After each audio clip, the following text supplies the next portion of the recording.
Hey guys, this is Nikesh Singh और आज हम बात करेंगे याहू फेल क्यों हुई।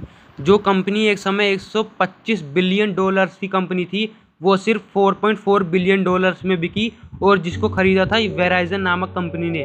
क्या कारण रहे याहू के पीछे फेल होने के, आज हम जानेंगे ऐसे 5 रीजन जिसकी वजह से याहू फेल हुई। तो चलो वीडियो स्टार्ट करते हैं। रीजंस को जानने से पहले हम याहू की थोड़ी सी हिस्ट्री के बारे में बात कर लेते हैं। याहू की शुरुआत दो स्टैनफोर्ड ग्रेजुएट्स ने 1994 में की थी, जिनके नाम है Jerry Yang and David fellow. 1996 में ये कंपनी पब्लिक हो चुकी थी और उस समय इस कंपनी का दौर चल रहा था। मतलब आप उस समय इंटरनेट को इमेजिन ही नहीं कर सकते थे याहू के बिना। उस समय इंटरनेट का दूसरा नाम ही याहू था। अब हम बात करते हैं reasons why Yahoo failed. The first reason is lack of vision. ये सबसे बड़ा रीज़न था याहू के फेल होने के पीछे कि उसका विज़न ही क्लियर नहीं था, उसका फ्यूचर विज़न ही क्लियर नहीं था। याहू स्टार्टअप्स को एक्वायर करे जा रहा था और याहू हर डायरेक्शन में स्टार्टअप्स को एक्वायर कर रहा था, बिना जाने कि उन स्टार्टअप्स का फ्यूचर स्कोप है या नहीं, जिसमें से बहुत स्टार्टअप्स आगे चलकर फेल भी हुए। और वही गूगल, यूट्यूब जैसे स्टार्टअप्स को खरीद रहा था, क्योंकि गूगल को पता था ये चीज़ आज नहीं तो कल सक्सेसफुल होगी ही। और आज हम सब जानते हैं कि यूट्यूब कितना सक्सेसफुल हो चुका है।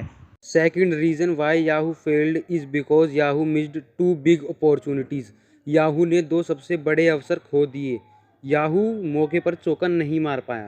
पहला तो ये कि जब याहू के पास 2002 में मौका था गूगल को 3 बिलियन डॉलर्स में खरीदने का, पर याहू ने ये मना कर दिया, ये कहकर कि ये अमाउंट बहुत ज़्यादा है। उस समय गूगल थोड़ी परेशानियों का सामना कर रहा था, लेकिन थोड़े समय बाद जब गूगल अपने पैरों पर खड़ा होने लगा और याहू को समझ आने लगा कि गूगल हमारा मार्केट शेयर खा रहा है, तो फिर याहू गूगल को खरीदने जाता है। लेकिन तब तक बहुत देर हो चुकी थी और आज हम सब जानते हैं कि गूगल कितनी बड़ी कंपनी बन चुकी है।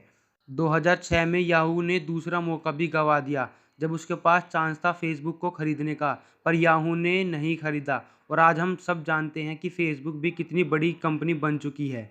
The third reason is Yahoo का वेब पेज, जो बहुत ज़्यादा मैसी था, थोड़ा कठिन था समझने में, जैसा कि आप स्क्रीन पर देख पा रहे हो। लेकिन वहीं गूगल का वेब पेज बिल्कुल क्लीन था। गूगल ने अपने वेब पेज को बिल्कुल सिंपल रखा था। गूगल ने इस गंद को हटाकर एक सर्च बार में कन्वर्ट कर दिया, ताकि कोई भी बंदा आए और आसानी से सर्च कर सके, जिसकी वजह से लोग गूगल को प्रेफर करने लगे as compared to Yahoo. The fourth reason is बदलाव, चेंज, जो कि याहू समय के साथ नहीं कर पाया।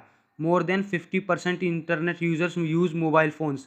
जहां दूसरी कंपनियां डेस्कटॉप से मोबाइल ऑप्टिमाइजेशन की तरफ शिफ्ट हो रही थी, पर याहू ने ये नहीं किया, वो डेस्कटॉप पर ही अटका रहा। जितना याहू का वेब पेज डेस्कटॉप पर डिसऑर्गेनाइज्ड लगता था, उससे ज़्यादा मोबाइल पर लगता था। इसी कारणवश लोग गूगल को प्रेफर करने लगे। The last reason is Yahoo की लीडरशिप में बहुत चेंजेस हुए। जब याहू कंपनी डगमगा रही थी तो उसने काफ़ी सीईओ चेंज किए, अनलाइक गूगल एंड फेसबुक, जहां Mark Zuckerberg and Larry Page ही थे, जिनकी वजह से याहू को और भी ज़्यादा परेशानियों का सामना करना पड़ा। याहू और भी कारणों की वजह से फेल हुआ, जिसमें से एक कारण था जब माइक्रोसॉफ्ट ने याहू को 44 बिलियन डॉलर्स में खरीदने का ऑफर दिया, पर याहू ने मना कर दिया। एंड एट लास्ट याहू को वेराइजन नामक कंपनी ने 4.4 बिलियन डॉलर्स में खरीद लिया। So that's for today. उम्मीद है वीडियो पसंद आई होगी, अच्छी लगी हो तो लाइक मार दो, शेयर कर दो, सब्सक्राइब कर दो और मैं मिलता हूँ अगली वीडियो में। Till then bye bye and take care.